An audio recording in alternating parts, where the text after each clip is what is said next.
Hello, it's Caroline. If you're new here, I like to share fitness and health tips and how to reach your dream body and find balance within it all. And it has been a minute, a big minute, since I have made a video. Honestly, I have felt like I'm been in the deepest rut, and I've tried to make this video a few times, and I was looking up all these tips on how to get out of a rut, and I was doing all of them and I still felt meh. I was like, what is going on? Like, I was checking all the boxes. I had a solid morning routine. I was still going to the gym every day.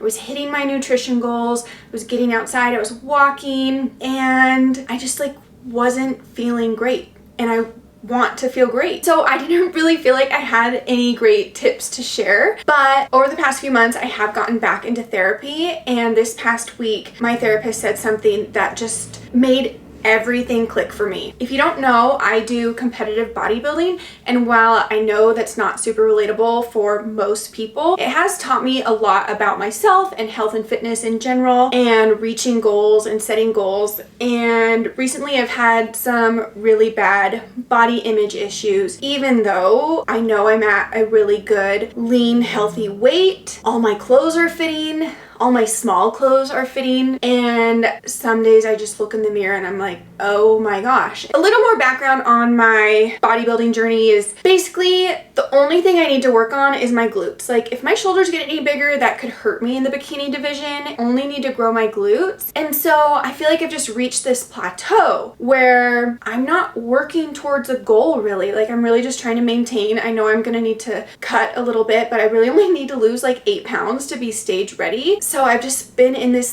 stagnant place. And so I was talking to my therapist about these body image issues I've been having, and she told me something that just made everything click. I was like, my life makes sense now. She said, every time you reach a goal, you get a dopamine hit. And I was like, and she kept going. I was like, wait, really? Like, when you reach goals, you get a dopamine hit? Like, no wonder I have been so goal focused my entire life. I played soccer growing up. There was literal scoring goals. There was always the goal of having a successful season. Even in school, there's goals of getting good grades. Played soccer in college. Like, goals have been following me or driving me. I've been chasing goals my whole life and through this bodybuilding journey, and all of a sudden I've just kind of reached my goals. And I get that that's maybe not super relatable, but I'll get back to that. So I did a little more digging. Basically, I've researched on ChatGPT, and it told me about the dopamine of goal setting and reaching goals, and it literally just made my life click. So I'm just gonna read this really quick. So I just asked ChatGPT, do we get a dopamine hit when we reach goals? He said,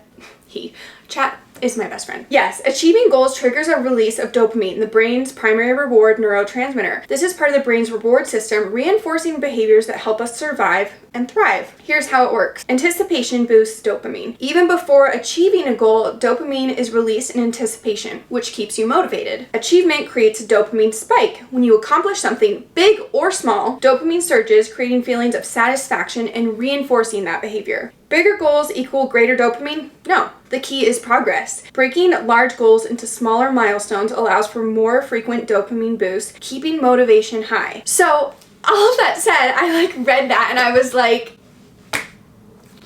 my life makes so much sense. I've always been on this path to chase a goal. I've talked on my channel previously a lot about setting goals and how I knew they were so important, but I didn't know there was brain chemistry behind it. Now it just seems so obvious, why SMART goals are important. SMART being specific, measurable, achievable, relevant, and timely. So basically, I didn't have any of those. I've had this goal to get the splits, but I think for a long time my fitness goals have been appearance based, and while I know health is important, that's what was giving me the dopamine hit. Even when I was in a bulk, which was hard to see my body get bigger, I knew that was the goal, to grow. So I did get a dopamine hit when I saw my shoulders getting bigger and my glutes and legs getting bigger. That was the goal. And obviously in a diet and in a prep, you see the scale go down, you see definition appear. Every single day is a teeny little dopamine hit that realization just really changed my life. So if you feel like you're in a rut, create some healthy habits and some non-negotiables that you do every day. When I was in my rut, I was feeling like I'm checking all the boxes. Like I had my healthy routine. Like I think it's so important to have your healthy morning routine. And this can look different for everyone, but daily movement, nourishing your body, prioritizing self-care. And if you're doing all of those things and you're still like,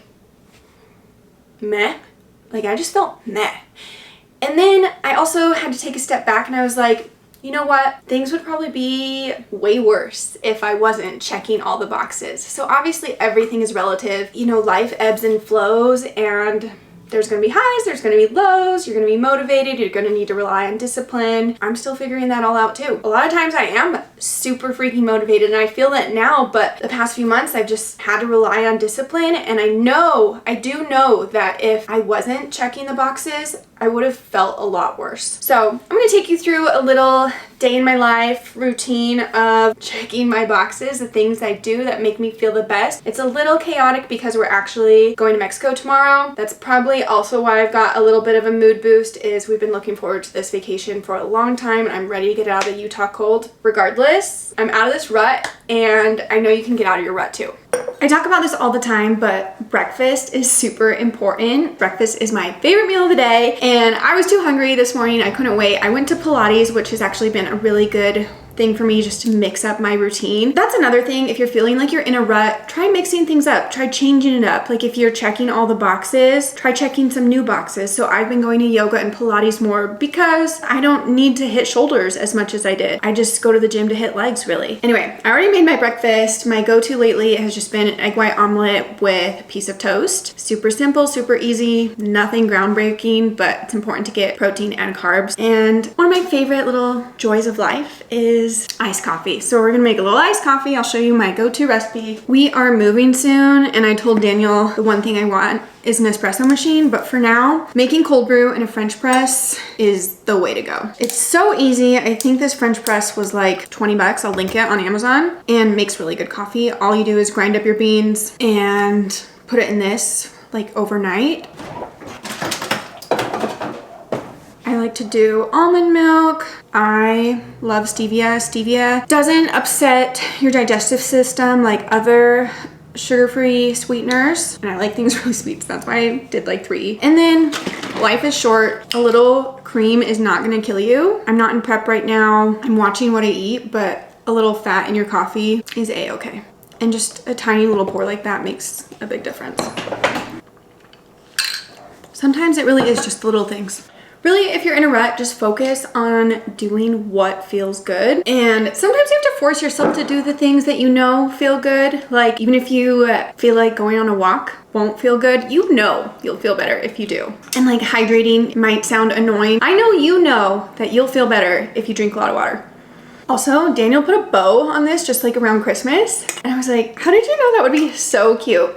So I actually have a birthday party I'm going to a little later on today. So I got my friend a little hydro jug with a big bow, and I just put some like M&Ms in there. I didn't want to like unwrap them, but thought that was really cute. Another good tip is when you're in a rut, like don't become a hermit. Like force yourself to go out, go see your friends, go see your family, because sometimes I know the last thing I want to do when I'm like kind of feeling down is go socialize, but it always recharges that social battery in me and I always feel better. And like I was just saying, going for a walk, you know you'll feel better, so I'm gonna take my little Daisy on a little walk. She's really sad because she knows we're leaving because the suitcases are out, and it just like breaks my heart because I can't tell her that we'll be back in 7 days. So she's kind of been mopey, but I know a walk will cheer her up. She looks so sad next to the suitcases. We're not gonna be gone long, I promise. You silly puppy. Not that I needed another ski coat, but Daniel just got me this and I think it's so cute. I kind of just feel like a silver ski jacket is a staple. I'm obsessed. Daisy, you ready for a walk? Let's go. I feel like I should also really quickly mention, I think some of the reasons why I felt like I was in a rut. Daniel likes to call me Taz, like the Tasmanian devil, because I just wreak havoc wherever I go. More on myself. I'm just accident prone, and We were in Hawaii and okay, wait, I gotta tell this story when I'm not walking up a hill. Okay, basically really quick, we were in Hawaii. I was on the beach and I stepped on the end of an umbrella, like one of those really sturdy umbrellas that screws into the beach, had broken off and was hidden in the sand. Stepped on it with my heel and then had to go get 7 stitches, I think. So then that set me back in the gym, obviously. And then I was kind of limping, and then I had a hamstring injury. And then in Pilates, like 2 months ago, I dropped like the giant springboard on my toe, which I think those things probably weigh like 30 pounds. And then I lost my toenail. How do these things happen to me? Right before Mexico, so I just got a fake toenail put on. If you didn't know, they can do that. And then also I cut the tip of my finger off with a mandolin because I'm dumb. And that was a whole thing in the nail salon too, but I have nails on all my toes and fingers now, and it's just not fun to be hurt, but you know, ebbs and flows.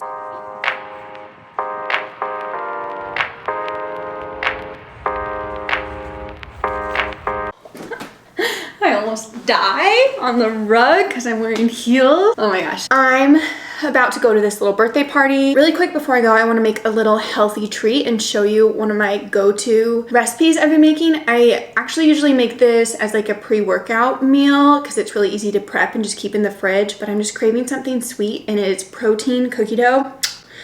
It is so good. Also, I wanted to talk about another thing I just found out, which I think I inherently knew, but also didn't know there was science behind it, which is that aesthetically pleasing food, like when you plate something that looks pretty instead of just throwing it all together, or just like food that looks really pretty and good, actually makes us think it tastes better and is more satisfying and helps us be more mindful and slow down. And so this healthy cookie dough, it freaking looks like cookie dough, so it's going to taste amazing. It tastes amazing even if it doesn't look pretty, but it's just an interesting tidbit. So take a little extra time to plate your food, add a little garnish, add some cilantro, whatever, but just like make it look pretty and sit down and enjoy it instead of just throwing some chicken on a plate and eating it because that's what you're supposed to do, which I'm totally guilty of. And I need this little reminder to like make a meal or a snack, like sit down and enjoy it, make it pretty. Okay, let's make this cookie dough. Some cottage cheese. Don't knock it till you try it, I promise. Okay, we're gonna do a half cup, kind of like a heaping half cup of cottage cheese. 1 scoop vanilla protein. You don't really need to sweeten this. I have a big sweet tooth. I like things really sweet, so here we go. I also like to add a little cinnamon. If you know me, I love cinnamon, and you know what was so funny the other day is my mom had actually told me that cinnamon has a lot of health benefits, and I was like, I actually didn't know that, so I asked Google, and it just went on and on. Let's see if it'll do it. Hey Google, what are the health benefits of cinnamon? On the website pmc.ncvi.nlm.nih.gov, they say, in addition to being an antioxidant, anti-inflammatory, anti-diabetic, antimicrobial, anti-cancer, lipid-lowering, and cardiovascular disease-lowering compound, cinnamon has also been reported to have activities against neurological disorders, such as Parkinson's and Alzheimer's diseases. There you have it. Okay, we're just gonna blend this up. There we go. I have my cute little jar thingy. Even alone, it's so good. But to make it more like cookie dough and to give you some good carbs, I use oat flour. I've seen a lot of these cottage cheese cookie dough recipes use almond flour, and it just makes it super high fat. So I like oat flour, easy to digest carbs. If you didn't know, you can literally just blend oats. It's more cost effective. Buy your oats at Costco. Just mix that together. Put some chocolate chips on top. And like I said, I usually make this as a pre-workout meal, and I'll just keep it in the fridge overnight, and it is a little better cool. But look at this. It's like cookie dough. It's so good. I know cottage cheese sounds weird, but trust me, it's really good. Alrighty, I am heading off to this birthday party. It feels really good to be back vlogging and feeling good, because I've just been down and I didn't want to like share tips that like weren't working for me, but in the end they were working, because if I wasn't doing what I normally do, things would have been a lot worse. I'm definitely going to do a Mexico vlog. We're going to Cabo and I'm so excited, but let me know what other videos you want to see from me, whether it's workouts, healthy recipes, more just life tips. I have been focusing a lot on deep core and seeing a pelvic floor therapist. That's a whole other story. Let me know if that interests you, or just more Pilates inspired workouts workouts, which I've been doing. So thank you so much for watching. I hope this video was helpful for you. Please like and subscribe. Follow me on Instagram and TikTok. I share a lot of healthy recipes and workouts on there as well. And I'll see you next time. Bye.